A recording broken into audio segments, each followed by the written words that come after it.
I had to go to my doctor for the first time not too long ago. You ever had to do that? To get your health plan all finalized? You know what that's like? I didn't. I got to the office and then sat in the lobby like I'm supposed to. Fill out some paperwork, give them my information, call my mom for help because I have no idea what the heck I'm doing. You get the picture. So a doctor calls me in a few minutes later and brings me into the room for a physical. It's a nice little place. The typical white walls, the unnaturally uncomfortable bed you sit on, the people in white coats, you know. And everything goes just like you'd expect. Taking my blood pressure, getting information, learning about the patient. Nothing to it, really. The doctor leaves and says she'll get me out of there in just a few minutes. Now I sit there and think, you know, that wasn't so bad. I think I'm getting out of here pretty quickly. And just as I'm thinking that, another doctor comes back in and says, "We need your blood." Wait. What? That wasn't part of the contract. That wasn't part of the contract. So the doctor gives me the form that they give you when they're finished. They say, "You're all set to go. Have a nice day, and now go upstairs and get your blood drawn." Do I really need my blood drawn? Because I was kind of under the impression that I was done here and could go home. So anyway, I go upstairs to get my blood drawn. Now I hand them my paperwork, sit down, and wait for them to call me in. A doctor comes out and calls me in. And I've got to say, this doctor gives me chills.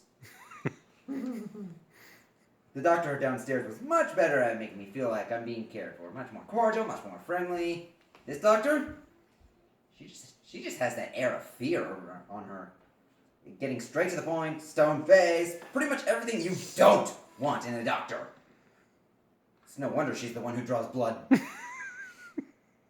So we go into the room, and you know how the room I had my physical in, and that was nice. This room, not nice.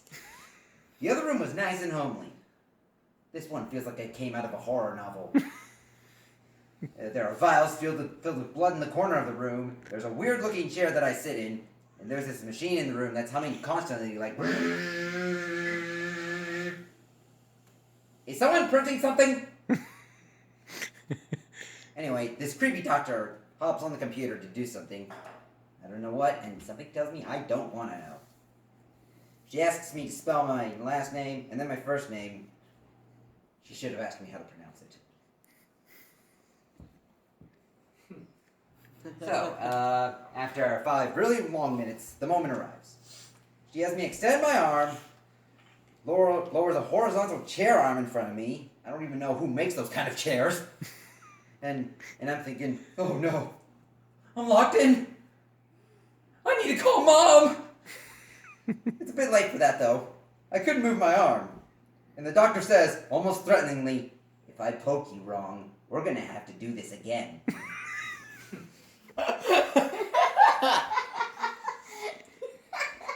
So she ties a ribbon around my arm, rubs the spot with alcohol, and all this time, I've been thinking that, oh, she just needs a teeny sample from me. I mean, that's the way it always worked with needles and human flesh, right? Wrong. She sticks the needle in and starts drawing blood into a vial. She fills that up, and then she gets another vial and starts filling that up. I look to the side and there are 4 vials she's using. I spend the next 30 to 45 seconds helplessly watching the life drain out of my body, and all I can think is, tell my family I love them! Once it's all over, she presses a gauze to my skin and says, "Apply pressure so it doesn't bruise." Lady, I don't think any amount of pressure is going to stop a bruise from appearing.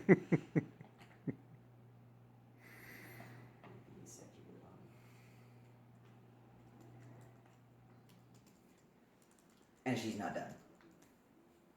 After that, she gives me a cup for a urine sample. So I go to the bathroom and... No, I'm not going to go into that.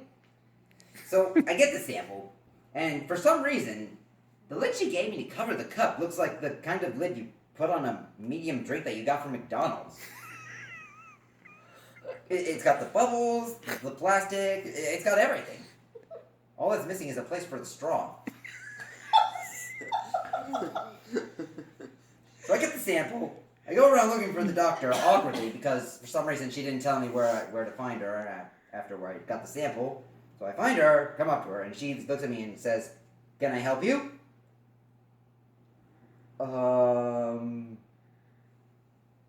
You thirsty? They discharged me immediately after that.